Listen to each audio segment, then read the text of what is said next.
महाराज की जय। श्री सद्गुरु महाराज की जय। शुद्धानंदं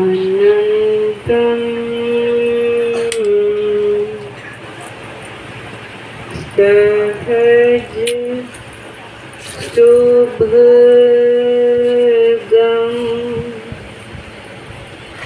निर्मलं दिव्यमूर्तिं स्तोकातीतं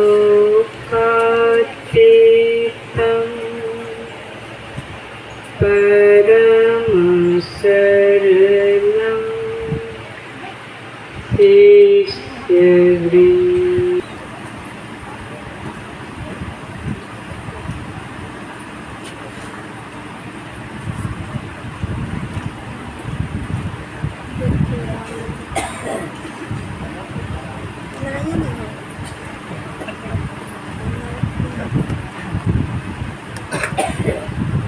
आप लोग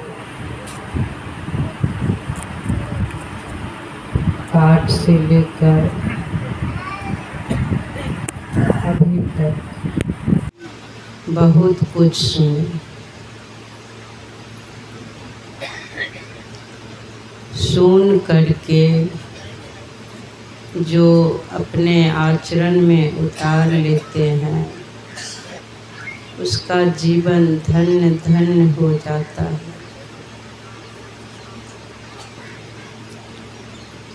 यहाँ से जो सुनाया जाता है सुन करके इस कान से उस कान में निकाल देने के लिए नहीं, यहाँ से जो सुनाया जाता है वह अपने आचरण में उतारने के लिए।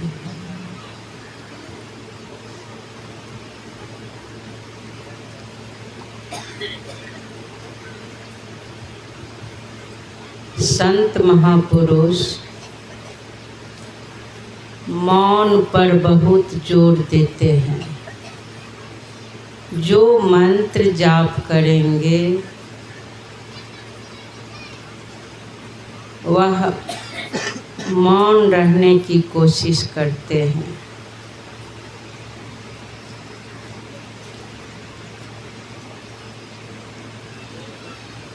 बोलने लग जाएंगे संसार की बातें, बहुत तरह की बातें, तो मंत्र जाप छूट जाता है। जिनको गुरु महाराज से प्रेम है, जो चाहते हैं कि जल्दी से जल्दी अपना काम बना लूं, आगे मृत्यु खड़ी है, तो वह मौन रहने लग जाते हैं।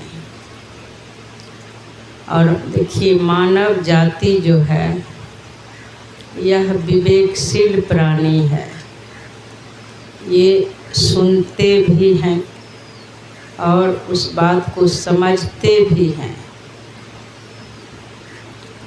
और समझ करके अपने आचरण में भी उतार सकते हैं।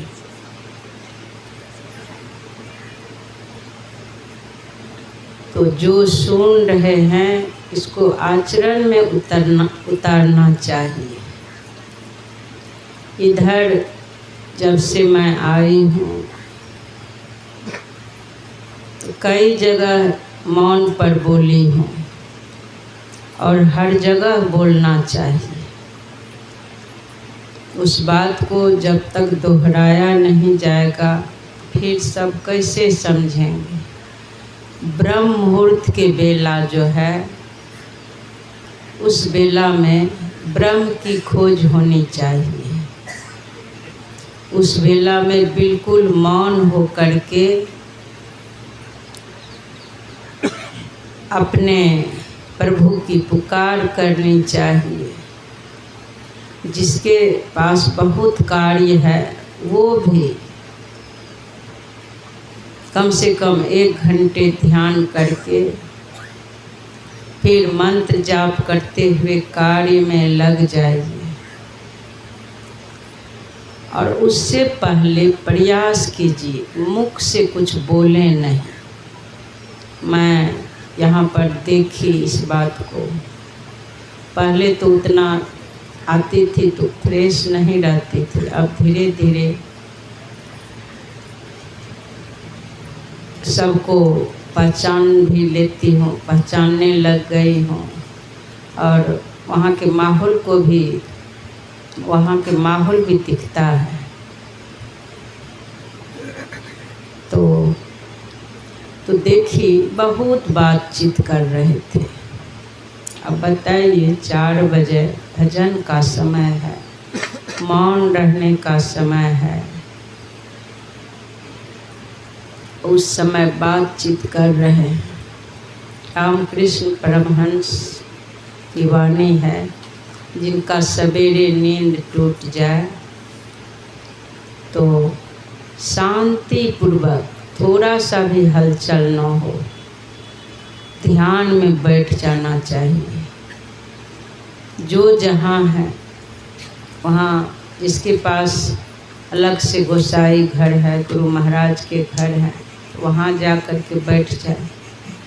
और नहीं तो उस तरह की व्यवस्था नहीं है तो जो जहाँ है वहीं पर बैठ जाए और बिल्कुल मौन होकर के, किसी से बातचीत नहीं। कोई अति जरूरी कार्य है तो किसी को धीरे से बता दें कि कोई फिर तीसरा नहीं सुन ले।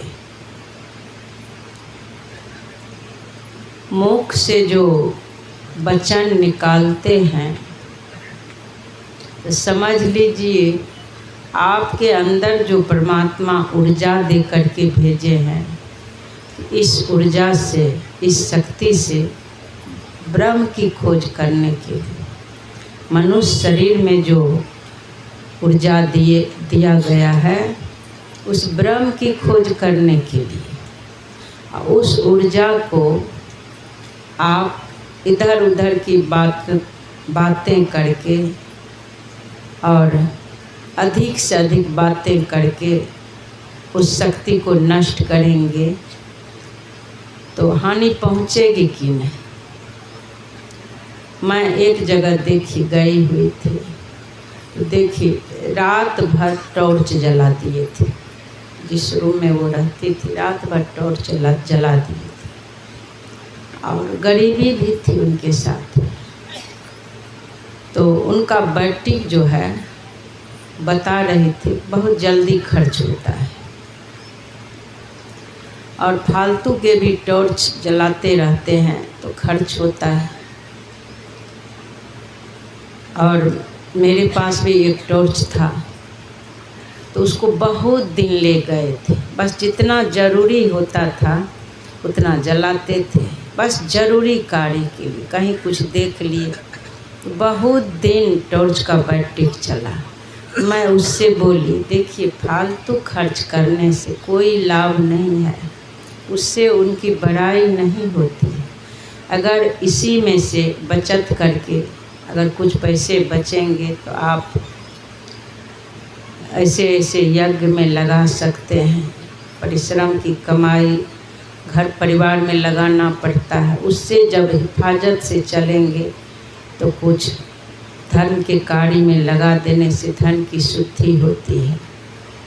फालतू खर्च नहीं करना चाहिए। तो उस मान लीजिए टॉर्च में जो बैटरी दिया गया है उसको बस ज़रूरी बस काम लेंगे तो बहुत दिन तक चलता है। गैस ही है, जिसके पास गैस सिलेंडर है उस पर भोजन बनाते हैं तो जितना ज़रूरी है कम से कम खर्च करते हैं, पहले से ही हर तरह से तैयारी रखते हैं और समय पर भोजन बना लेते हैं तो उसका गैस भी बहुत दिन तक चलता है। यही सब बातें दीपक में भी देखी, वो पहले डिबिया चलता था, तो डिबिया में तेल देते थे, तो अधिक बत्ती कर दिए, बहुत अधिक, तो तुरंत तेल जल जाता था। और थोड़ा कम करके काम चलाओ रखे, रात में और कम कर दिए, तो वह तेल बहुत देर तक चलता था और बच भी जाता था, काम भी बन जाता था, बच भी जाता था। तो उसी तरह से इस शरीर रूपी घट में, या घट कहिए इस शरीर को, इस शरीर में जो परमात्मा चेतन रूपी तेल दे करके भेजे हैं, वो शक्ति दिए हैं, उस शक्ति को व्यर्थ की बातों में नष्ट कर देंगे। व्यर्थ के देखना, सुनना, बोलना, क्रियाकलाप करना, इधर उधर जाना, तो बताइए वह चेतन रूपी तेल व्यर्थ के कार्यों में नष्ट हो जाएगा। और जिस कार्य के लिए वह ऊर्जा दिया गया है वह कार्य नहीं बनेगा। मान लीजिए आपको 1 घंटे के लिए तेल दिया गया है, ऐसा भी माहौल देहात सब में बहुतों के साथ बीता है कि थोड़ा सा तेल दिया गया, किसी से काम चलाना है। अब मान लीजिए वैसे वो व्यर्थ के जल गया, अपना काम नहीं बनाए, उस समय उसको 1 घंटे लिखना था या 1 घंटा कोई कार्य करना था, उस समय नहीं किए, इधर उधर में समय बिता दिए, सो करके समय बिता दिए, बातचीत में समय बिता दिए, बस वो जो हिसाब जारी का काम था या जो जरूरी कार्य करना था, दीपक का तेल खत्म हो गया। सोचिए, समय का महत्व दीजिए कि यह समय जो दिया गया है, जन्म से मृत्यु तक का जो समय होता है, उसी को जीवन कहा गया है। जीवन काल में इस शरीर में चेतन रूपी तेल जो परमात्मा दिए हैं, वह ऊर्जा दे करके भेजे हैं जरूरी कार्य बनाने के लिए।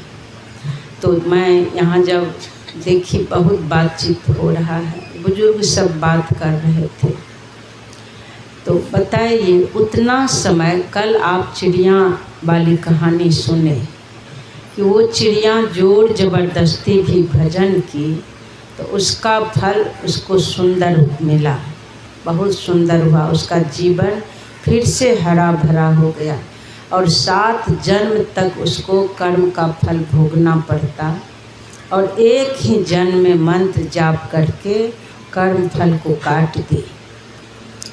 तो उसी तरह जोर ज़बरदस्ती भी बैठते ध्यान करने के लिए, जो दीक्षा नहीं लिए हैं, तो समझ लीजिए अगर मानव शरीर खत्म हो गया तो अनर्थ हो जाएगा। इस संसार सागर ऐसा है कि एक बार अगर मानव जीवन मिला है और वह सद्गुरु से जुड़ने के लिए, अपना कल्याण करने के लिए बिना दीक्षा लिए शरीर खत्म हो गया, तो इस भवजल का इतना तेज प्रवाह है, उस प्रवाह में अगर बह गए तब नीचे के योनि में चले गए, फिर बहते बहते कब अंत लेगा कोई ठिकाना नहीं है। अगर दीक्षा ले लिए हैं, मंत्र जाप आपसे हो रहा है, किसी न किसी तरह से जोर ज़बरदस्ती भी मंत्र जाप किए हैं, तो सद्गुरु के ज्ञान रूपी हाथ, कृपा रूपी हाथ उस भक्त के साथ में है। ज्ञान रूपी डोरी कहिए, हाथ कहिए, कृपा कहिए, परम शक्ति कहिए, आपके अंदर शक्ति है तो सद्गुरु परम शक्ति है, ये परमात्मा ही है। उस परमात्मा के छोर को यह जीव पकड़ लिया है, मंत्र समझ लीजिए छोर ही है, वह डोर ही है। कृपा के डोर को जो धारण कर लिए हैं, तो मान लीजिए शरीर खत्म भी हो गया तो वह डोर आपके साथ है, कृपा की डोर आपके साथ है। भवजल में बहते हुए घोर अंधकार का यह रूप है, उसमें वह रोशनी है, वह मंत्र रूपी डोर कृपा रूपी हाथ है। अंधकार में वह रोशनी है। संसार जलते हुए अग्नि के भी रूप है, उस जलते हुए अग्नि में वह शीतलता है। और जैसे तेज धूप में लोग व्याकुल रहते हैं, कहीं से छाया मिले, तो समझिए तेज धूप के रूप है यह संसार। तो समझिए वो बट वृक्ष बन करके उनको छाया देते हैं। तो विचार कीजिए कि बिना दीक्षा लिए अगर शरीर खत्म हो गया तो अनर्थ हो जाएगा, भारी दुख में चले जाएंगे। कहीं से कोई सहारा नहीं मिलेगा, इस भवजल से निकलने का कहीं से कोई सहारा नहीं मिलेगा। इसलिए उसी चिड़िया के तरह दीक्षा ले लेना है। मान लीजिए दीक्षा ले लेंगे, किसी तरह से जोर जबरदस्ती भी ध्यान करेंगे। एक जगह में एक महात्मा जी गए हुए थे, वहाँ पर बूढ़े बाबा थे। बूढ़े बाबा रोड के तरफ उनका बरामदा था, बैठ जाते थे और देखते रहते थे किधर से साथी संगी लोग आएंगे जो उनसे बात करेंगे, उसके लिए छटपट करते रहते थे। कोई साथी संगी आएंगे तो उनसे बात करेंगे, चारों तरफ देखते रहते थे, छटपट करते थे। अब बुढ़ापा के कारण उनके पास कोई जाना भी नहीं चाहते थे, और जाते थे जो तो वो बाद में दुखी हो जाते थे, क्योंकि घर के निंदा शिकायत इतना बूढ़े बाबा सुनाते थे कि घर वाले को भी दुख हो जाता था, सुनने वाले को भी दुख हो जाता था कि ये यही सब सुनाते रहता है। तो संजोग से महात्मा जी जब उनके यहाँ गए तो महात्मा जी को भी सुनाने लगे।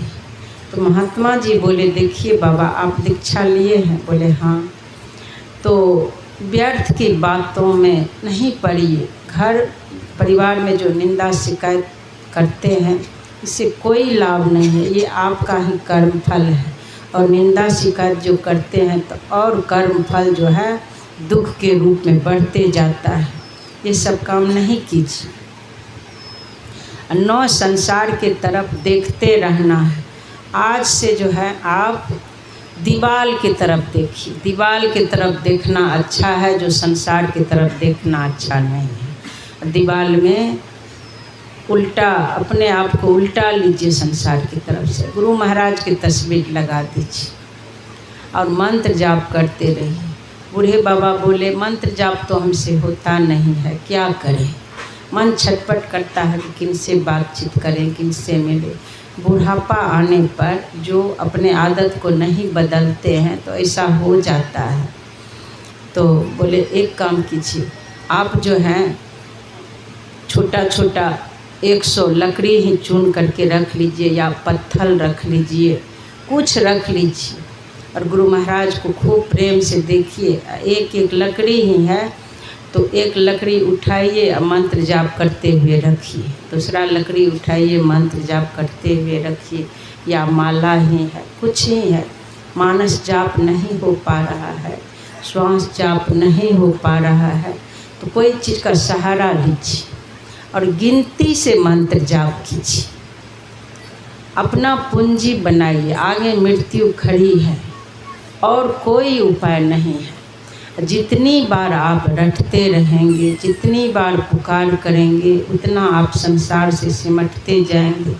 जब भजन की पूंजी बना लेंगे, भजन की पूंजी बना लेंगे तो जान लीजिए। एक दृष्टांत गुरु महाराज की तरफ से सुनाया जाता है कि इतना भजन रूपी पूंजी बना लीजिए, इतना भजन रूपी पूंजी बना लीजिए, जैसे लोगों के पास जब पैसे रहते हैं, धनवान लोग के पास, तो एसी बोगी में टिकट कटाते हैं कि एसी में चढ़ के जाएंगे। उसी तरह से इतना भजन रूपी पूंजी बना लीजिए कि सुखमना रूपी ऐसी बोगी में जीवन काल में बैठ जाना है। जब सुखमना रूपी ऐसी बोगी में बैठ जाएंगे तो चेतन रूपी ट्रेन चलेगी और परमात्मा रूपी मंजिल पर पहुंचा करके ही छोड़ेगी। जितना पूंजी बनाएंगे आपको लाभ होगा, भीतर से शांति मिलेगी, मन प्रकाशवान होते जाएगा, कर्म फांस कटने लगेगा, संसार से सिमटाव होते जाएगा, संसार से सिमटने लग जाएंगे। सिमटते सिमटते एक दिन ऐसा होगा कि जहाँ से परमात्मा का द्वार है, जहाँ से परमात्मा की तरफ चलेंगे वह द्वार दिखने लग जाएगा। सिमटाव में आने पर, संसार के नाम रूप से सिमटाव में आने पर 10वां द्वार दिखने लग जाता है। मन वहाँ अस्थिर होने लग जाता है, क्योंकि वहाँ सुखमना नाड़ी है, ब्रह्म स्वरूपनी नाड़ी है। मन उस तरफ जब देखता है तो मन को वहाँ चैन मिलता है, मन को वहाँ शांति मिलती है। वहीं पर ज्ञान प्रकट होता है, असली ज्ञान, संत मत के ज्ञान समझ में आने लग जाता है। सामने देखने पर, दृष्टि योग करने पर संत मत के ज्ञान समझ में आने लग जाता है। और वहाँ देख रहे हैं तो मन का योग हो रहा है, दोनों दृष्टि की धाराएं भी उसी तरफ हो जाती है। जहाँ मन रहेगा दोनों दृष्टि की धाराएं भी उसी तरफ हो जाएगी। तो दृष्टि योग भी हो रहा है, जहाँ मन है वहाँ दृष्टि है, तो दृष्टि योग करने लग गए, योग होने लग गया तो ज्ञान प्रकट होना है। ज्ञान जैसे ही प्रकट होगा, जितनी बार सामने स्थिर रहेंगे उतना ज्ञानी आप बनने लग जाए। ज्ञान जैसे हुआ तो समझ लीजिए योग हो रहा है, योग हो रहा है, ज्ञान हो रहा है, ज्ञान योग। और वहीं पर सुन रहे थे भक्ति प्रकट होती है, वहीं भक्ति प्रकट होती है। तो ये भक्ति जो है शुरू में सद्गुरु के ज्ञान में जो चलते हैं, चलने लग गए उनके ज्ञान में, उनकी आज्ञा में, तो वो भक्ति है। जब जीवन में भक्ति आ जाएगी, सद्गुरु के माता पिता के आज्ञा का पालन करने लग जाएंगे, तो भक्ति के ही पुत्र ज्ञान योग है। ज्ञान योग, वैराग, प्रेम, सच्चा प्रेम, सच्चा वैराग, अस्थाई वैराग, अस्थाई ज्ञान, सद्ज्ञान, ये सब जो है उनके अंदर आ जाता है। इसीलिए मौन होकर के अधिक से अधिक मौन रहें। जो मौन रहते हैं उनको पता चलता है कि ये कितना महत्वपूर्ण कार्य है, कितना कीमती कार्य है। वो परम रस के, परम आनंद के रक्षा करते हैं। वही मौन, वही शक्ति एक दिन उनको परम धाम तक पहुंचा देते हैं।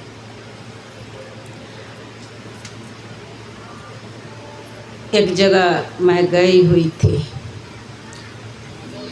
तो घूम फिर करके जब आई तो कुएं से जल निकाला गया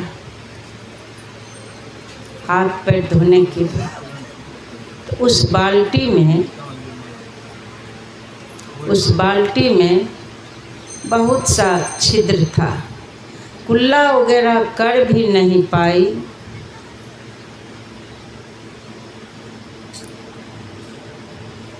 कुल्ला वगैरह कर भी नहीं पाई। देखिए यही सब है संत मत में जो आडंबर है, बाबा सब नहीं सुन पाए, लेकिन उधर मैं बोली हूँ। इस बात को ध्यान में रखिए। कितना अच्छा लग रहा था नीचे, वो माला सेट भी नहीं हो पाएगा और मुख पर ही हो जाता, गुरु महाराज के मुख ढका जाता। सबसे अधिक है सच्चा बात कहने पर अहंकार में ठेस लगेगा। यह शरीर के कारण 31 तत्व के कारण अहंकार है। यह जीव जो है ये तो निर्मल है, चेतन जीव, ये चेतन स्वरूपी जीव निर्मल है, लेकिन इसके ऊपर जो 31 तत्व का लेप चढ़ गया है, जिसके कारण अहंकार में ठेस लगता है, जिसके अंदर ज्ञान का प्रकाश प्रकट हो जाता है, ज्योतिर्मय बिंदु प्रकट हो जाता है। योग करने से ज्योतिर्मय बिंदु प्रकट होता है। ज्योतिर्मय बिंदु प्रकट होने पर सिमटाव में आने पर संत मत के ज्ञान समझ में आता है। और ज्योतिर्मय बिंदु जब प्रकट हो जाता है तो देखिए होता क्या है, स्फुरना होने लग जाता है, थोड़ा थोड़ा बोलने लग जाते हैं, वो साहसी बन जाते हैं। उनके अंदर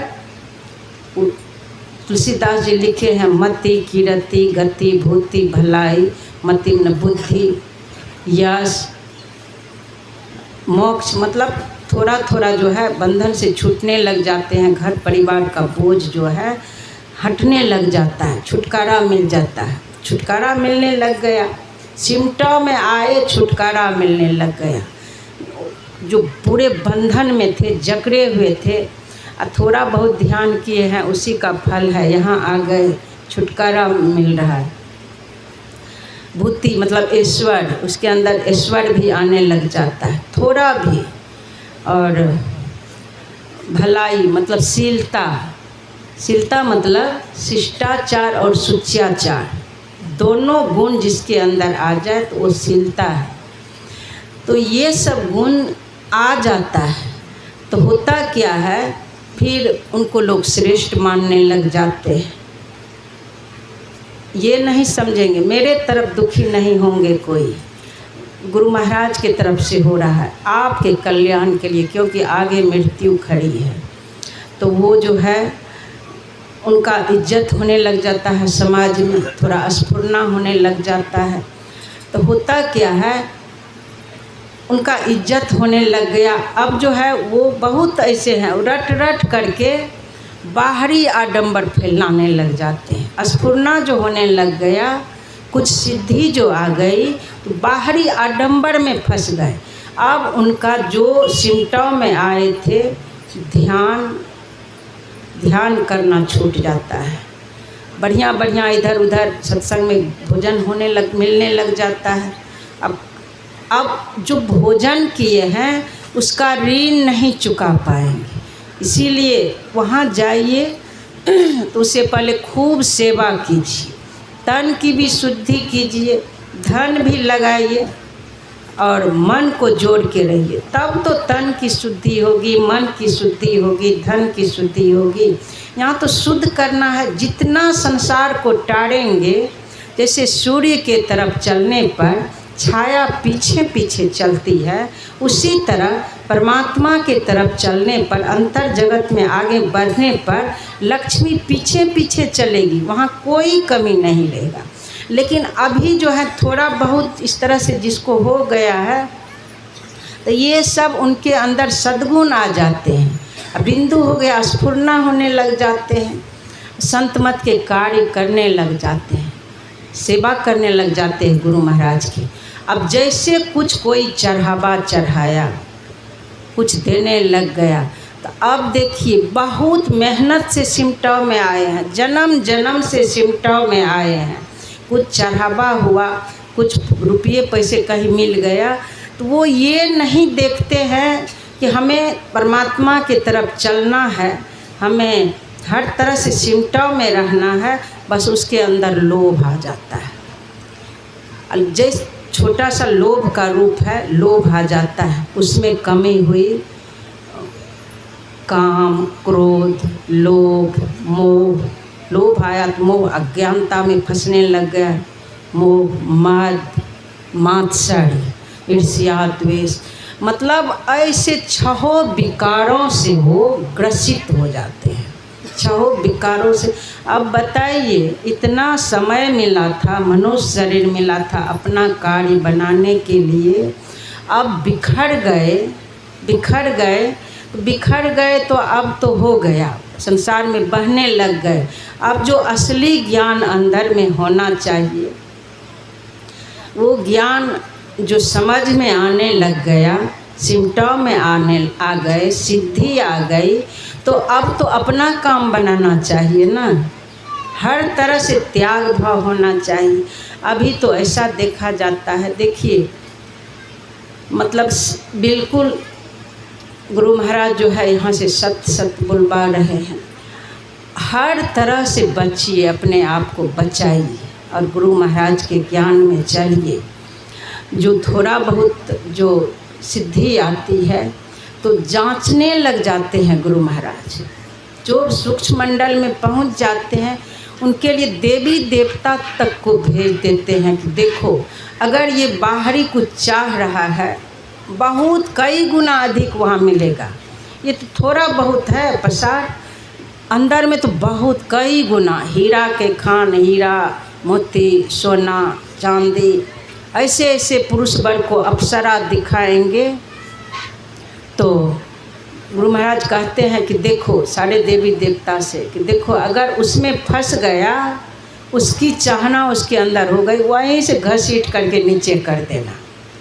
और जिसको कोई किसी तरह की चाहनाएं नहीं है, अब गुरु महाराज ही हैं बस, और कोई चाहना नहीं, चकोर पक्षी की तरह बस उसी परम प्रियतम परमात्मा के लिए एक टक उन्हीं के तरफ, उसी स्वाति पक्षी के तरह की। जब तक स्वाति के जल नहीं मिल जाता है तब तक चोंच को बंद नहीं करते हैं। और दूसरे नक्षत्र का जल गिरते रहता है, उसके ऊपर कोई प्रभाव नहीं, एक बूंद भी अपने चोंच में नहीं जाने देता है। उसी तरह सारे साधन, सारी व्यवस्था प्रकट कर देते हैं माया में फंसने के लिए, लेकिन एक बूंद भी अपने चोंच में नहीं जाने देते, वो अपने तरफ नहीं जाने देते हैं और आगे बढ़ते रहते हैं। तो जो आगे बढ़ते रहते हैं तो गुरु महाराज हर तरह से उनको सहारा, बाहर से भीतर से सहारा दे करके जल्दी से जल्दी अपने गोद में बिठा लेते हैं। अंतर्नाद सुनाने लग जाते हैं। अंतर्नाद सुनाते सुनाते अपने पास ही उस प्रभु में हम प्रभु प्रभु हम एक ही होई, द्वंद्व अरुद्वैत रहे नहीं कोई, ऐसी स्थिति आ जाती है। इसीलिए किसी तरह से कोई प्रलोभन में नहीं फंसी। यहाँ की स्थिति मैं बोलना नहीं चाहती थी, इस बार बोल देती हूँ कि देखिए, मुझे छोड़ करके मैं तो घर परिवार में रहने वाली हूँ, अभी भी घर जाती हूँ, जो रिश्ते नाते में भी बुलाया जाता है, घर भी जाती हूँ, आश्रम भी, क्योंकि घर में इतना भीड़ लगने लग गया। गाड़ी वगैरह, एक गाड़ी साधु महात्मा माँ बहन सब बहुत लोग आने लग गए, घर में कहने लग गए कि मैं माता जी के सानिध्य में ध्यान करना चाहता हूँ, पुरुष वर्ग में भी। तो लाचार होकर के मुझे जो है, मेरे मन में वह एक आश्रम हो जाएगा, तो जो बाहर से भी आ जाते हैं वो भी रहेंगे, जो 6 महीना 4 महीना साल 2 साल या अस्थाई भी रहना चाहते रहेंगे। भीड़ भाड़ के समय में ध्यानाभ्यास 2-4 बार चला दूँगी। अब घर के लोग बड़ा दुखी होते थे, अब ये आश्रम है कि घर है पता ही नहीं चलता है, तो बहुत लोग दुखी भी हो जाते थे। इसी कारण से मैं आश्रम में आई। अब घर परिवार में रहने वाली आश्रम में आना जरूरी नहीं था, तो लेकिन भीड़ भाड़ आडंबर हो गया, इसी ख्याल से आश्रम में आई। आश्रम में भी आई तो देखिए, बहुत गुरु जयंती, गुरु पूर्णिमा, परिनिर्वाण, मतलब कई बार वहाँ पर ध्यानाभ्यास वगैरह होता है। तो वो सब भार मेरे ऊपर नहीं है। जो किसी से कुछ मांग भी होगा तो वो सब भार, एक भी भार ऊपर नहीं है, इनके ऊपर है। ये लाए हैं तो ये सारी व्यवस्था कर लेते हैं हर तरह से। कल क्या होगा, मैं आंख बंद करके सोई रहती हूँ और सारी व्यवस्था ये करते हैं। फिर क्यों किसी के पास हाथ पसारूं? जिनको इच्छा होता है देने का, चलो ये देना चाहते हैं, तो फिर भी उनको भी रोकते हैं। देखिए, आप परिश्रम करके खाते हैं, घर परिवार को चलाइए, नहीं देना चाहते, चलो देना चाहते हैं तो गुरु महाराज के कार्य, उनकी सेवा में, उनके आए गए अतिथि, उनके कार्य में वह पैसे लगेंगे, कोई बात नहीं। इसीलिए घर परिवार से भी अभी भी पूरा इस तरह से कहते हैं कि किसी से कोई किसी तरह के पैसे नहीं छू सकते हैं। ज़रूरी पड़ेगा तो हम लोग सहयोग करेंगे, लेकिन किसी से मांग नहीं। घर परिवार के लोग क्या कहेंगे। पहले ही मेरे अंदर ऐसा हो गया था कि गुरु महाराज उस सब चीज़ से किसी तरह से ऐसा बना दिए कि वो छूना मेरे लिए मुश्किल हो गया। अब छू भी लेते हैं तो इनकी सेवा है। तो आप लोग बचिए। कोई महात्मा आ जाए, मान लीजिए महात्मा जो त्याग किए हैं, घर परिवार से हट गए हैं, मैं तो हटी नहीं हूँ।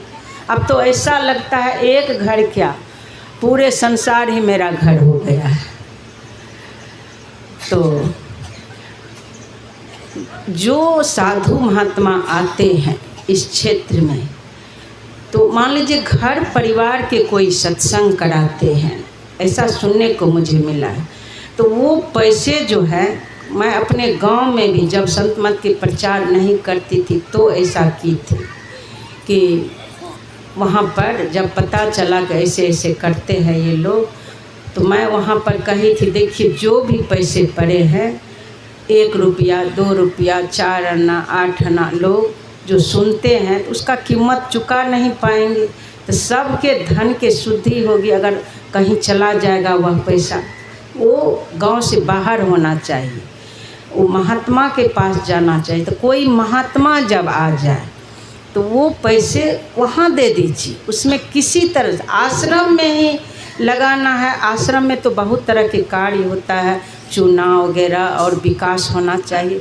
तो वो उस क्षेत्र के लोगों से फिर बताना पड़ता है कि हाँ इतना खर्च होगा, तो सब सहयोग करते हैं।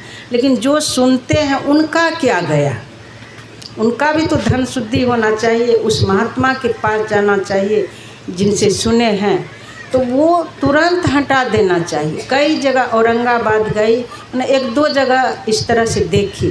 तो इस नियम को मैं, आप लोगों को अच्छा लगेगा तो करेंगे, नहीं अच्छा लगेगा तो कोई बात नहीं। लेकिन वो पैसे 10 रुपया ही क्यों नहीं है, कुछ भी क्यों नहीं है, तो वो महात्मा को दे देना चाहिए। कोई महात्मा जो बाहर से आए हैं उसको, घर परिवार वाले को जैसे साप्ताहिक सत्संग चलाते हैं, तो कोई महात्मा नहीं आए हैं तो वो सब पैसे रख लीजिए, आश्रम में दीजिए। वो भी एकदम ऐसा करा रखिए नियम कि रजिस्टर होना चाहिए। उसको गिन करके इतना पैसे इतना तारीख को इनके यहाँ के सत्संग में रखा गया। अगर वो 1-2 रुपया भी किसी कारणवश घर परिवार के लोग छू लिए तो जान लीजिए वो दूसरे के घर के, मतलब जितना आफत है वो आफत उस पैसे में रहता है। बहुत हानि पहुंचता है, बहुत हानि, और भजन से बहुत नीचे गिर जाएंगे। जीवन में अमंगल आ जाता है। थोड़ा सा भी किसी तरह से, हर तरह से बचिए। दूसरे के धन का मैल है और उसका जो इस तरह के त्यागी हो जाते हैं उसका बहुत ऊंचा स्थान हो जाता है। समाज साथ देंगे, आश्रम में ज़रूरी पड़ेगा। घर घर से उसके धन की शुद्धि होगी, घर घर से जाएगा वहाँ के ज़रूरी कार्य के लिए, समाज साथ देते हैं। तो ये सब समझ में आने लग जाता है। और समझ में नहीं आता है, नहीं आ पाया है, तो अभी जो बुलवाया गया है, समझ लीजिए गुरु महाराज की तरफ से बुलवाया गया है। तो ये सब हर तरह से बचिए। संत कहते हैं, कांटे पर जो चलना सीखा, जीने का अधिकार, फूलों का अधिकार उसी को है। जीवन में जो मरना सीखा, जीने का अधिकार उसी को है। जीवन में जो मरना सीखा, जीने का अधिकार उसी को है। इसीलिए ये सब जो है, सुदामा जी जब दरिद्र हो गए शुरू से ही, बाद में उनके व्यवहार के कारण उनके पत्नी को दुख भोगना पड़ा, उनके बच्चे को दुख भोगना पड़ा। कितना भी भिक्षा मांगते थे, दरिद्रता नहीं जाती थी। ऐसा क्यों हुआ?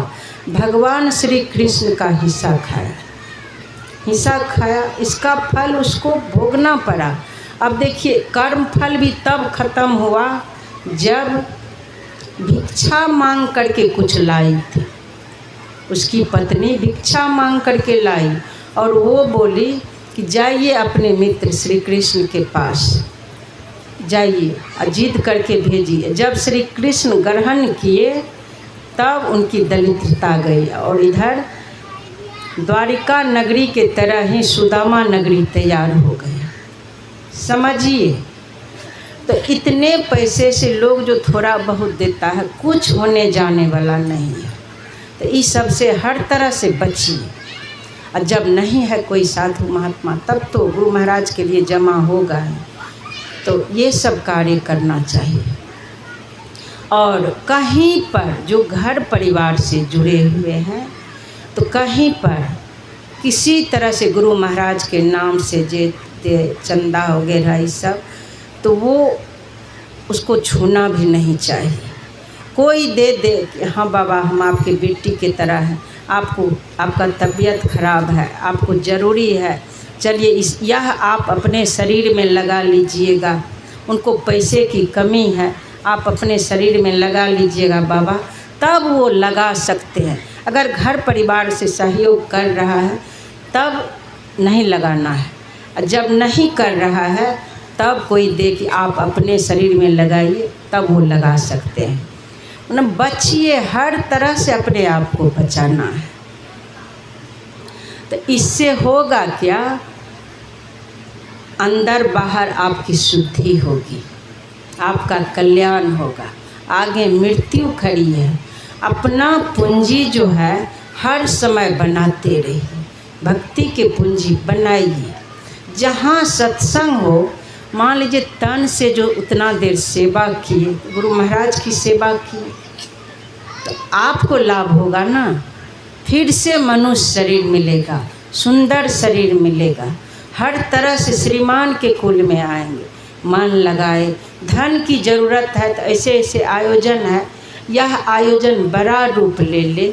मैं एक जगह, गरीब ही है, छोटा मोटा दुकान है, नारायणपुर जाती हूँ, मदरापुर, तो वो सत्संग कराते थे इसी तरह छत पर। तो बाद में उनके रिश्ते नाते, उनके बहन, उनके बहनोई, उनके भाई, 2-3 भाई थे, सब भाई सहयोग करने लग गए कि सत्संग हो रहा है। फिर बाद में देखिए उनके साहस सालों साल सत्संग कराने लग गए। बाद में उनके गांव वाले भी उनको सहयोग करने लग गए, कोई बोरा बोरा आलू देने लग गए, चावल देने लग गए, रुपये पैसे दिल खोल करके लोग समाज देने लग गए। बाद में टेंट लगा करके बड़ा रूप से सत्संग कराने लग गए। हर साल वो सत्संग कराते हैं, सत्संग कराते हैं। अपने माता पिता के, माँ चली गई है, पिता चले गए हैं और बच्चे के जन्मदिन, वो चाहते थे कि माता जी साल में 3-4 बार आ गई। मैं बोली देखो, अगर तुमको मेरे ऊपर विश्वास है कि हाँ गुरु महाराज के ही ज्ञान देती है, तो जिस दिन मैं जन्मदिन कह दूँगी इसी दिन जन्मदिन मनाना है, इसी दिन वो पुण्यतिथि मनाना है। बोले आप जो दिन कह देंगे वही जन्मदिन होगा, वही पुण्यतिथि होगा। तो एक बार ही जाऊँ तो मनाते हैं अपने घर के नाम पर, माता के लिए, पिता के लिए पुण्यतिथि देखिए मनाते हैं अपने नाम पर, और कल्याण बहुतों का हो रहा है। आ करके तन से सेवा करते हैं, मन जोड़ के रखते हैं कि साल में माता जी कब आएगी, और धन भी दिल खोल करके सब लगाने लग गए। और उसका फल हो गया कि बहुत बड़ा रूप से वह सत्संग होने लग गया। तो यहाँ तो ऐसे ऐसे यज्ञ को बड़ा रूप देने की ज़रूरत है, बड़ा रूप, तन मन धन से सहयोग करने की ज़रूरत है, तब न काम बनेगा, तब तो हर तरह से सबका कल्याण होगा। जो इस विभाग में त्याग भाव रखते हैं तो जान लीजिए वहाँ कोई कमी नहीं रहता है। आप सुन चुके, जो सूर्य के तरफ चलते हैं तो छाया उनके पीछे पीछे चलती है, छाया पीछे पीछे चलती है। इसीलिए इस बात को आप लोग विश्वास करेंगे और जो गुरु महाराज कहते हैं कि जो भजन करते हैं तो वैसे भी उनको मोटी रोटी मोटी धोती का कमी नहीं रहता है। अभी जो ये आप लोग इस तरह से चमक रहे हैं, क्या है ये? कुछ न कुछ सदाचार के बल है आप लोगों के पास। बुढ़ापा में भी यहाँ पर आ जाते हैं। अब बूढ़े लोग को देखे वहाँ जुआ खेलते हुए, वो कहाँ आ पाया, उसके अंदर से विषय की बदबू निकलती है। तो यहाँ जो आ गए हैं, नहीं भी सत्संग से जुड़े हैं, जो आ गए हैं तो समझ लीजिए उनके ऊपर गुरु महाराज की कृपा है।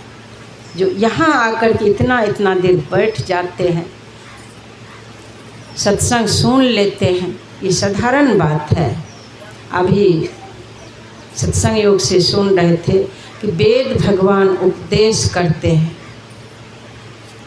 कि हे मनुष्यों, जगत प्रसव करता ईश्वर का तत्व ज्ञान प्राप्त करने के लिए बुद्धि योग। यहाँ पर जो है, यहाँ आने से बुद्धि जो है सुबुद्धि में बदल जाती है।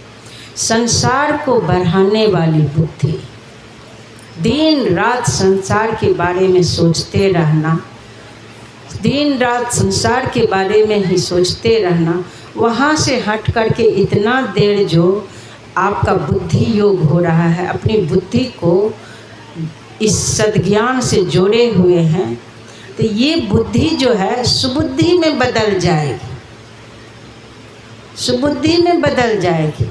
जो भी भारी दुख है सिर पर वो संभाल लेते हैं।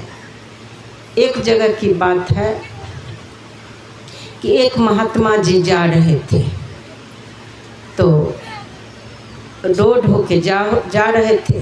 दो शिष्य उनके थे साथ में, दोनों शिष्य दोनों तरफ से जा रहे थे। एक माता जी आती है छत पर से, एक टोकरी राख उझल देती है, महात्मा जी के सिर पर ही गिर गया। संजोग से माता जी नहीं देखी, उनके सिर पर गिर गए। तो महात्मा जी जैसे देखे सिर पर राख गिरा है, तो दोनों हाथ उठा करके प्रणाम करते हैं और प्रणाम करते हैं। तो दोनों शिष्य जो थे बगल में, दोनों को बहुत क्रोध आ गया। गुरुदेव, इनको तो साप देना चाहिए, आप इनको प्रणाम कर रहे हैं, इनको तो साप देना चाहिए, आप क्यों प्रणाम कर रहे हैं? ये राख गिरा दिया आपके सिर पर, आप इनको साप नहीं दे रहे हैं। बोले देखो जी, यही तो है संत मत के ज्ञान।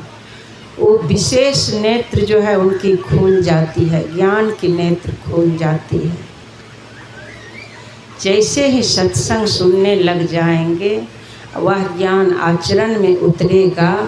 फिर ज्ञान की नेत्र, तीसरी नेत्र, जो भगवान शिव को जो नेत्र, तीसरा नेत्र जब वो खोले तो कामदेव भस्म हो गया। उसी तरह जैसे तीसरी नेत्र खुल जाएगी तो कामदेव जो है भस्म हो जाएगा। कामदेव ही नहीं, काम, क्रोध, मोह, लोभ, मद, मात्सर्य रूपी ये सारे राक्षस सबका नाश हो जाएगा, सबका संहार हो जाएगा। इसीलिए विशेष नेत्र खोलने की ज़रूरत है। तो महात्मा जी कहते हैं अपने शिष्य से कि देखो जी, तुम नहीं देख रहे हो लेकिन मैं देख रहा हूँ कि मेरा पूर्व में ऐसा कर्म बना था कि ये माता जी आज के ही दिन मुझे जिंदा जलाया जाता है इनके द्वारा। लेकिन भजन करने के कारण उस भगवान से जुड़े रहने के कारण बस राख गिरा करके वो परमात्मा मुझे क्षमा कर दिए। राख गिरा करके क्षमा कर दिए। इसीलिए जब ज्ञान की नेत्र खुलेगी तो हर तरह से लाभ होगा। अब बताइए, वह नेत्र इस मानव में है, वह छिपा हुआ है, उस पर आवरण पड़ गया है। महाकारण, कारण, सूक्ष्म और स्थूल, चार आवरण पड़ गया है। उस आवरण को, वह आवरण जब तक नहीं हटेगा तब तक वह नेत्र नहीं खुलेगी। तो उस आवरण को हटाने के लिए ही यह व्यवस्था है। पहले तो संसार के नाम रूप से सिमटना पड़ेगा, और संसार के नाम रूप से जब सिमट जाएंगे तब अंतर यात्रा होगा, तब अंतर यात्रा होगा। उसके लिए अंतर जगत में प्रवेश करने के लिए हर तरह से आपको सूक्ष्म होना पड़ेगा। जैसे सुई में धागा पिरोते हैं, जो सुई धागा से सीते हैं, महीन सुई है, उसका नोक कितना महीन होता है, उसका छिद्र बहुत छोटा रहता है। तो उस छिद्र में प्रवेश कराने के लिए धागा को भी नुकीला बनाते हैं।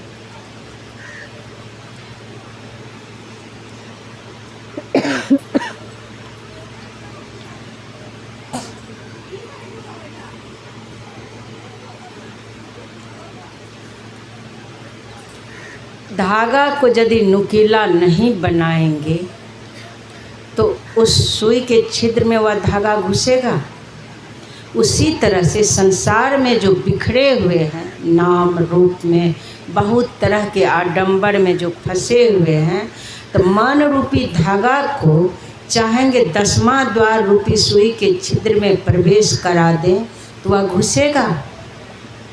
सोचिए कितना, वो तो दिखता है, वह छिद्र, सुई का छिद्र तो दिखता है, लेकिन अंतर में प्रवेश करने वाला जो 10वां द्वार रूपी छिद्र है वह दिखता भी नहीं है। किसी भी इंद्रियों से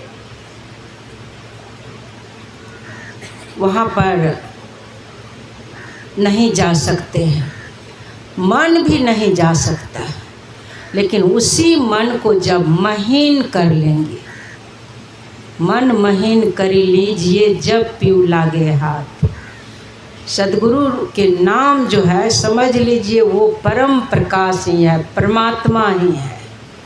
उनके सहारे अपने मन को महीन कर लीजिए। मंत्र का घर्षण करते करते, मंत्र जाप करते करते अपने मन को इतना महीन कर लीजिए कि वो आराम से 10वां द्वार में प्रवेश कर जाए। एक महात्मा जी थे फकीर, वो फकीर चिथरा को सीसी करके पहनते थे। तो संयोग से चिथरा सी करके वो फिर जाता कहीं, तो वो चिथरा सीने के लिए बैठे, काली घटा छा गई, एकदम अंधेरा हो गया। अब चिथरा कैसे सिए? हाथ में चिथरा भी है, सुई भी है, हाथ में धागा पिरोया हुआ है। चिथरा सीने ही वाले थे, चिथरा सीने ही वाले थे, सुई हाथ में है, धागा भी हाथ में है। धागा को नुकीला किया था कि अब सुई में पिरोएंगे फिर चिथरा सिएंगे। तब तक में काली घटा छा गई, अंधेरा हो गया। तो अब चिथरा सी नहीं पा रहा है। तब तक में दूसरे फकीर आए, बोले आप तैयार हैं ना, चलिए।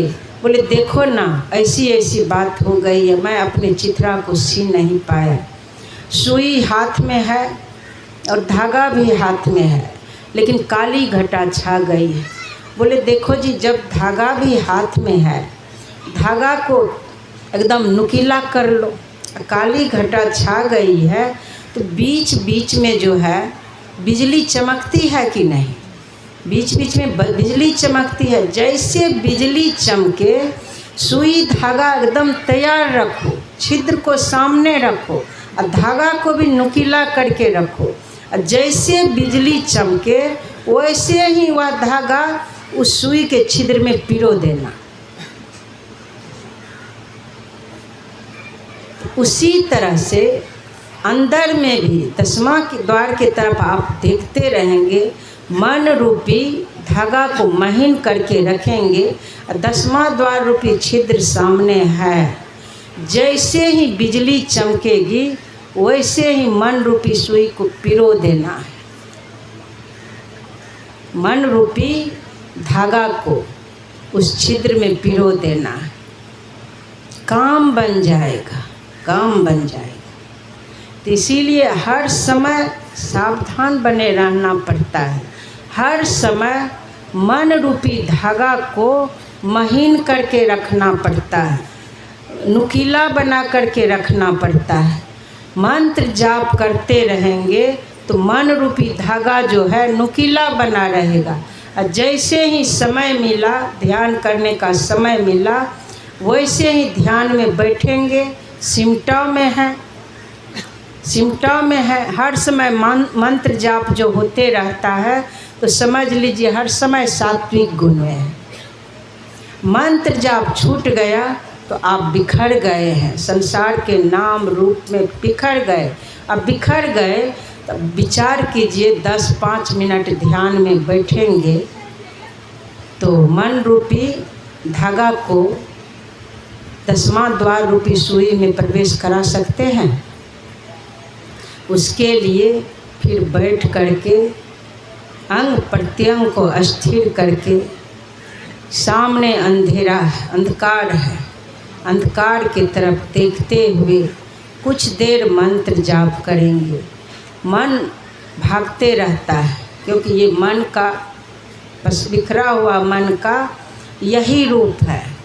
तो उसके लिए कहते हैं, संत कहते हैं, यह मन जालिम जोर रे बरजय नहीं माने, जो यह मन को पकड़ा चाहे भागत साकर तोड़ रे बरजय नहीं माने। सुरनर मुनि सब पची पची हारे, हाथ न आवे चोर रे बरजय नहीं माने। जो हंसा सदगुरु के होई, राखत ममता छोड़ रे बरजय नहीं माने। जो सदगुरु के ज्ञान में चलते हैं उनको हंस कहा गया है। हंस वाली प्रीति हो गई। हंस के सामने जब दूध रखेंगे तो उनके ही दूध फट जाता है, मक्खन वह ग्रहण कर लेता है और जल को छोड़ देता है। उसी तरह से जो सद्गुरु के ज्ञान में चलने लग जाएंगे तो जो संसार में सार है उस सार को ग्रहण कर लेंगे, असार को छोड़ देंगे। बहुत साधु महात्मा भी आते हैं सब तरह के, मान लीजिए जो मिले जुले हैं, समेट करके पिंड से ब्रह्मांड में नहीं गए हैं या सद्गुरु के रूप नहीं बने हैं। जैसे गुरु के लिए कहा गया है, ज्ञान कहे अज्ञान बिनु, तम बिनु कहे प्रकाश, निर्गुण कहे जो सगुण बिनु, सो गुरु तुलसीदास। तो तुलसीदास जी महाराज कहते हैं, ज्ञान कहे अज्ञान बिनु, अज्ञानता से ऊपर होकर के ज्ञान में प्रतिष्ठित होकर के जो बोलते हैं वो गुरु है। ज्ञान कहे अज्ञान, तम बिनु कहे प्रकाश, अंधकार से प्रकाश में होकर, अंधकार से ऊपर उठ करके आत्म प्रकाश में प्रतिष्ठित होकर के जो बोलते हैं वह गुरु है। निर्गुण कहे जो सगुण बिनु, सगुण से तीनों गुणों से ऊपर उठ करके निर्गुण में प्रतिष्ठित होकर के जो बोलते हैं वह सद्गुरु होते हैं, गुरु होते हैं। तो वो जो बोलते हैं सब सार ही है, सब सार ही है। वो सारी बातें आचरण में उतारने योग्य होते हैं। जो मान लीजिए साधक है, किसी भजन कर रहे हैं, अपने आप को भी सुधार रहे हैं, दूसरे को भी सुधारने की कोशिश कर रहे हैं, अगर उनसे इधर उधर की बातें निकल भी रही है तो हंस वाली वृत्ति बनाई। जब मन को महीन किए रहेंगे, हर समय मंत्र जाप करते रहेंगे तो ज्ञान में रहेंगे, अज्ञान में रहेंगे तो सार को ग्रहण करेंगे। वो बहने वाली बात भी बोल देंगे तो आप बहेंगे नहीं, बस सार तत्व को ग्रहण करेंगे। सार को ग्रहण करके फिर संसार सागर से पार हो जाएंगे। संसार में भगवान कहे हैं कि सातम सम मोहिमय जग देखा, वो सबके अंदर है, सबके बाहर भी है। तो भगवान सबके अंदर है। तो कर मोते अधिक संत करी लेखा। तो संत जो है समझ लीजिए भगवान के ही रूप है। सत्पुरुष की आरसी साधुन के ही दे, लखा जो चाहे अलख को उन्हीं में लखीले। तो संत पुरुष जो है समझ लीजिए वो भगवान ही है, और वो सार है, सार, असार नहीं है। उनका अंग प्रत्यंग जो है, अंग प्रत्यंग भी उनका बहुत पवित्र होता है। तो वैसे संत मिलेंगे कहाँ? वैसे संत का मिलना मुश्किल है। जिनको मिल जाते हैं तो समझ लीजिए वो निर्मल हो गए हैं। तो किसी तरह से कोई महात्मा मिल गए, आपको लग रहा है कि नहीं ये साक्षात भगवान है, तो अगर भजन कर रहे हैं आप और भगवान के रूप देख रहे हैं तो वही शक्ति मिलेगी, उतना ही ऊर्जा आपको प्राप्त होगा। आप भगवान के ही शक्ति प्राप्त होगा, भगवान ही आपके लिए वो बन जाएंगे। नहीं भी हैं तो भी आप भगवान के रूप में देख रहे हैं तो आपको लाभ ही होगा। इस चीज़ को मैं देखी, उनको लाभ होता है, उनका अमंगल नहीं होता है, मंगल ही होता है। इसीलिए हर तरह से सावधान बने रहिए। एक बार की बात है,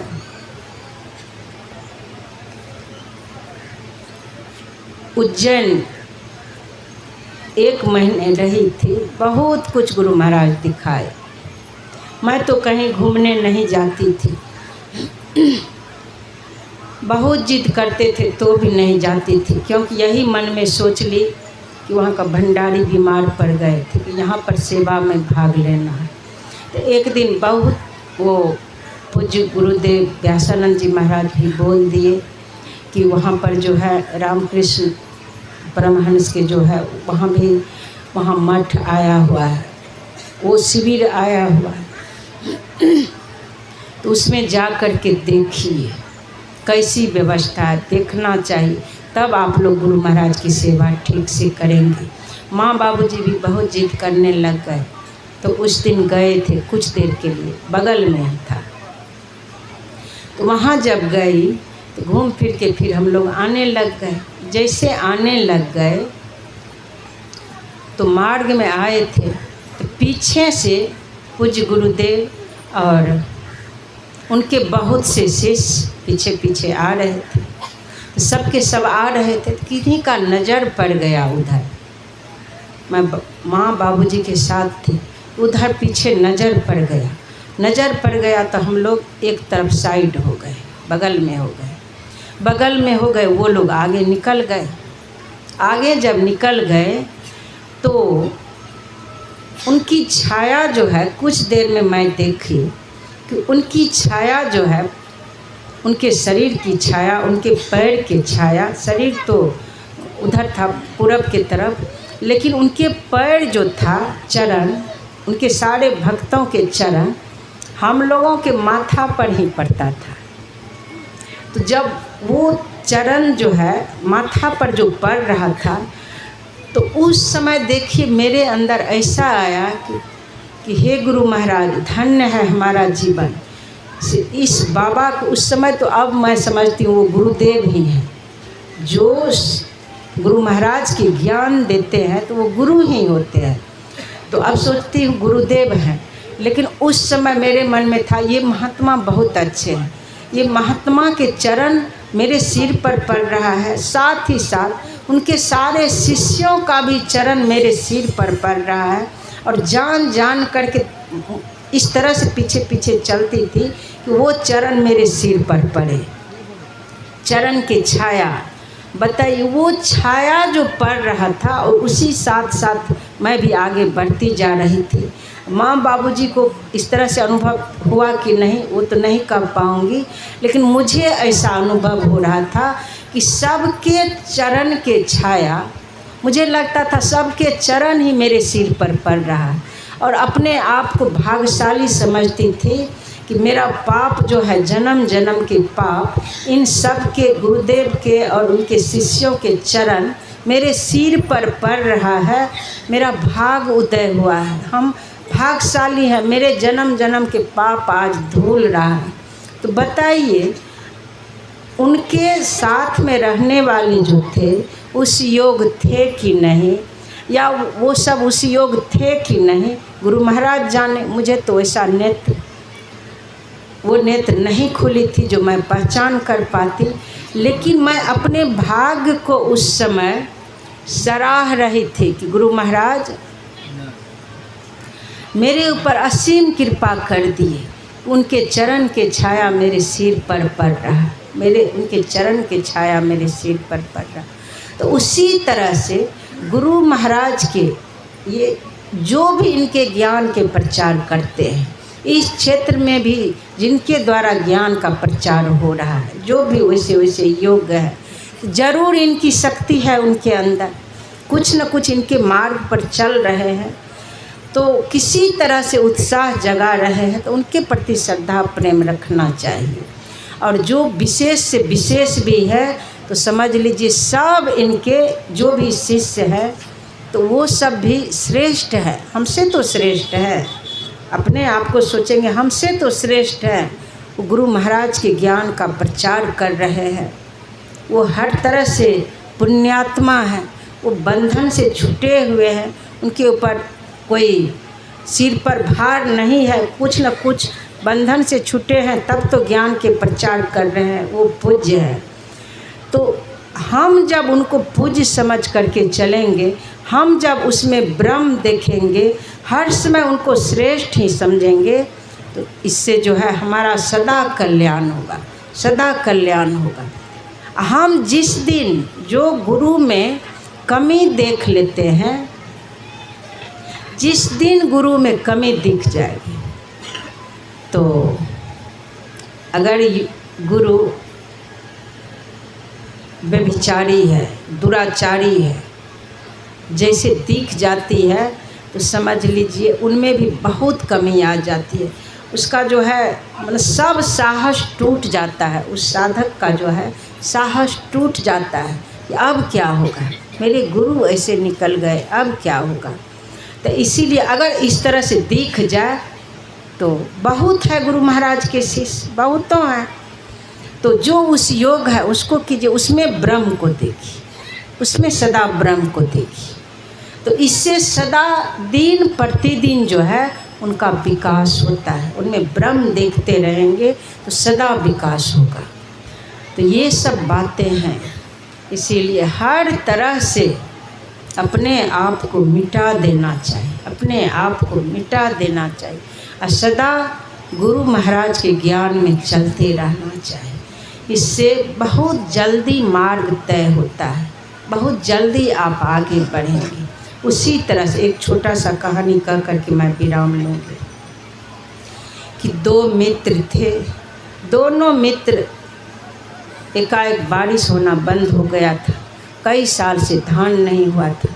दोनों मित्र के मन में हुआ, मित्र इस बार चाहे जो हो जाए, नदी के किनारे में जो खेत है उस खेत से जल ला करके हमें धान की खेती करना है। दोनों मित्र तैयार हुए। एक मित्र समय पर हुक्का पीते थे, बातचीत करते थे, लोगों से मिलते जुलते थे और खुदाई भी करते थे, नाला खुदाई भी करते थे। तो इसी तरह से वो करते रहे, बहुत समय लगा खेत में पानी लाने में। एक मित्र क्या किए, जी जान लगा करके दिन रात एक करके, घर के भी कोई लोग भोजन लेके आते थे, जल लेके आते थे, सोचते थे ये बातचीत करेंगे, बोलते थे वहीं रख दो और वहाँ से भागो। बात भी कुछ नहीं सुनते थे और किसी से बातचीत नहीं। करते करते जब थक जाते थे तो लेट जाते थे, फिर उठते थे तो खुदाई करने में लग जाते थे। तो ऐसा जैसे किए, करते करते खेत तक नाला तैयार कर ली और छल छल करते हुए पानी जो है उसके खेत में आने लग गए। और समय पर, जिस समय धान रोप होना चाहिए उस समय में धान के बीज वो धान लगा दिए। इतना सुंदर उस किसान का खेत, फसल तैयार हुआ, इतना सुंदर हुआ फसल कि लहलहा रहा था धान, बहुत धान हुआ। बगल में जो मित्र गप भी देते थे, इधर उधर घूमते थे, परिवार वाले से मिलते थे, समय पर हुक्का पीते थे, खूब बातचीत करते थे। तो उसका जो है मेहनत तो किया, समय निकाल करके मेहनत किया, लेकिन समय पर जो धान नहीं लगाए तो उसके खेत में धान नहीं हुआ। उसी तरह से लगन से आप भजन करेंगे। जब तक परमात्मा इस शरीर में उस शक्ति, चेतन की शक्ति दिए हैं, तो आप लगन से अगर भजन करेंगे तो उस परम प्रियतम परमात्मा को जान लेंगे, आपका जीवन मंगलमय हो जाएगा। और नहीं करेंगे, लगे रहेंगे, चलो हो रहा है, कभी न कभी तो होगा ना, कभी न कभी होगा ना, तो इस तरह से जब सोचेंगे तो फिर नहीं होगा। मैं एक बात बताई थी वहाँ मोहली ग्राम में कि मान लीजिए छानबीन किए, हर तरह से छानबीन करके पता चल गया कि यहाँ पर कुएं में जल है। यहाँ पर जब धरती खोदा जाएगा तो जल जरूर निकलेगा, यह पता लगा लिए है कि यहाँ पर खुदाई करने पर जल निकलेगा। तो उस स्थान पर जहाँ जल प्रकट होगा, उस स्थान पर रोज़ फूल चढ़ाएंगे, धूप दीप अगरबत्ती दिखाएंगे। आप प्यासे हैं तो प्यास बुझ जाएगी। अब पता चल गया है वहाँ जल है, तो वहाँ पर खुदाई कर कर के वहाँ से मिट्टी हटाना शुरू कर दीजिए। तो उसी तरह से संसार के नाम रूप से सिमट गए हैं, 10वां द्वार भी दिख गया है, गुरु महाराज कृपा करके ज्योतिर्मय बिंदु दिखा दिए हैं। तो वहाँ प्रयासरत हो कर के अंधकार रूपी मिट्टी को हटाना शुरू कर दीजिए। अंधकार रूपी मिट्टी हटाते जाएंगे, हटाते हटाते एक दिन कुएं में जल भी प्रकट हो जाएगा, कुएं में जल भी प्रकट हो जाएगा। उसी तरह इस शरीर में भी उल्टा कुआं है, वो अमृत रूपी जल, परमात्मा रूपी जल जो है इस शरीर के अंदर है। अंधकार रूपी मिट्टी को हटाते हटाते एक दिन वो अमृत रूपी जल भी प्रकट हो जाएंगे।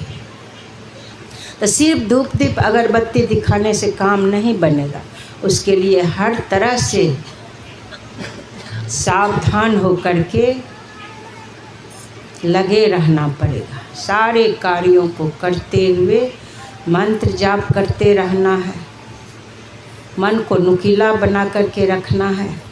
जैसे समय मिल जाए ध्यान में बैठिए, ध्यान में बैठ जाएंगे, हर समय मंत्र जाप कर रहे हैं तो तुरंत सिमटाव में चेतन का ऊर्ध्वगमन होना शुरू हो जाएगा। और जैसे बिखर गए हैं तो बैठे हैं तो शुरू में तो गुनावन में जाएंगे, नींद आलस में जाएंगे, कुछ देर बैठेंगे, 1-8 घंटे बैठेंगे, तब फिर होश में आएंगे।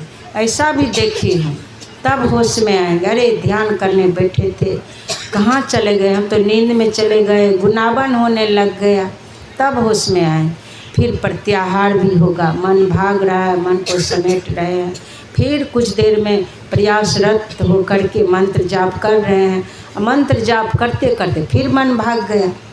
तो इस तरह के अभ्यास करते करते फिर धीरे धीरे चेतन सिमटाव में आएगा, ऊपर आएंगे। फिर जब ऊपर आएंगे तब आप सात्विक गुण में आ जाएंगे। जो सोच, ऐसा सोच था कुछ देर पहले, घर के सब लग रहा था ये मेरे साथ ऐसा किया, वो मेरे साथ ऐसा किया, इसको तो हम छोड़ेंगे नहीं, इससे कभी हम बात नहीं करेंगे। वही देखिए सात्विक गुण में आ गए ध्यान के द्वारा। इसलिए जब तक देर से ध्यान नहीं करेंगे तब तक सात्विक गुण में आ नहीं सकते हैं। और सात्विक गुण में आ जाएंगे तब फिर सब लगेगा मेरा हितैषी है, अरे मेरे में ही कमी है, ये तो सब मेरे हितैषी हैं, कुछ भी किया अपने लिए किया। हमको तो सबसे मेल रखना है, हमको अपना कर्तव्य कर्म करना है, हमारा सुंदर व्यवहार होगा, इससे हमारा ही पुण्य के पूंजी बढ़ेगा।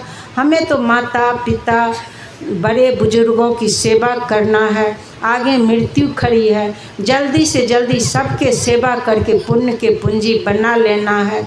जितना हो सके अधिक से अधिक हम माता की आज्ञा में हमें चलना है, पिता की आज्ञा में, हर तरह से सबके कार्य में हाथ बटाना है, पुण्य के पूंजी अधिक से अधिक बढ़ाना है। अब देखिए यही सात्विक गुण में आ गए तो फिर सुंदर सोच प्रकट हुआ कि नहीं। अब नीचे ही है, 10 मिनट विध पुरा दिए, धूप दीप अगरबत्ती दिखा दिए और थोड़ा सा मंत्र जाप कर लिए, उससे काम चलेगा। थोड़ा सा भोजन कर लेंगे। शरीर जो 5 तत्व से शरीर तैयार हुआ है, 5 तत्व को की कमी होती रहती है, उससे भोजन के द्वारा उसको पूर्ति किया जाता है। जल के द्वारा, वायु के द्वारा, अग्नि के द्वारा, आकाश के द्वारा, सारे तत्वों के द्वारा उस तत्व की पूर्ति की जाती है।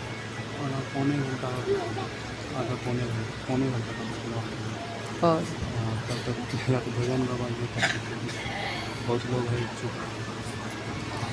तो सब तत्व की ज़रूरत है शरीर में, सारे तत्वों की पूर्ति होनी चाहिए। तो इस तरह से जब पूर्ति होती है तो शरीर स्वस्थ रहता है। उसी तरह से यह मन जो है जन्म जन्म से रोगी हो गया है, जन्म जन्म से रोगी है। इस मन को भी भजन के जितने नियम हैं जानते हैं, यम नियम, आसन, प्राणायाम, प्रत्याहार, ध्यान, धारणा, समाधि, ये सब की भी ज़रूरत है। देखिए आसन प्राणायाम के भी ज़रूरत है। शरीर स्वस्थ नहीं रहेगा तो भजन नहीं कर पाएंगे। बहुत लोग बैठ नहीं पाते हैं, देखते हैं बहुत लोग एकदम आसन में बैठ जाते हैं, बहुत लोग बैठ नहीं पाते हैं। शरीर अस्वस्थ हो गया है, वैसा वैसा तत्व की कमी हो गया है। उस सब तत्व की भी, कैल्शियम, विटामिन, प्रोटीन, कौन कौन चीज़ होता है वो सब की भी ज़रूरत पड़ता है। अब बुढ़ापा शरीर है, हड्डी में बीमारी हो जाता है, दर्द होता है, हड्डी कमज़ोर हो जाता है। तो शरीर को स्वस्थ रखने के लिए, भजन करने के लिए शरीर स्वस्थ रखना पड़ेगा। और शरीर को स्वस्थ करने के लिए विटामिन, प्रोटीन, आसन, प्राणायाम, वैसा सारी व्यवस्था करना पड़ेगा, करना ही पड़ेगा। छोड़ देंगे तुरंत फिर शरीर रूपी गाड़ी जो है पूरा सेकेंड हैंड हो जाएगा। फिर इस शरीर रूपी गाड़ी से परमात्मा रूपी मंजिल तक नहीं जा सकते हैं। तो इसीलिए हर तरह से संयमित जीवन रखना है, खान पान, रहन सहन हर तरह से मजबूत रखना है। जब आप भजन करने लग जाएंगे तो सारी व्यवस्था परमात्मा कर देंगे, सद्गुरु कर देंगे, कोई कमी नहीं रहेगा।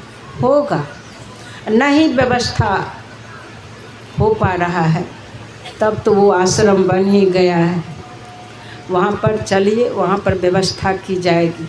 कम से कम अपना से अपना संभाल जो करने लायक हैं तो वो जा सकते हैं, वहाँ भजन कर सकते हैं। अब आगे और सुनेंगे। अब कोई चाह रहे हैं भजन सुनने की, समय भी हो गया है। तो फिर यहाँ पर भंडारा की व्यवस्था है, भंडारा की भी व्यवस्था है। तो भजन सुनिए। अपराह्नकालीन सत्संग भी होगा, उसमें आप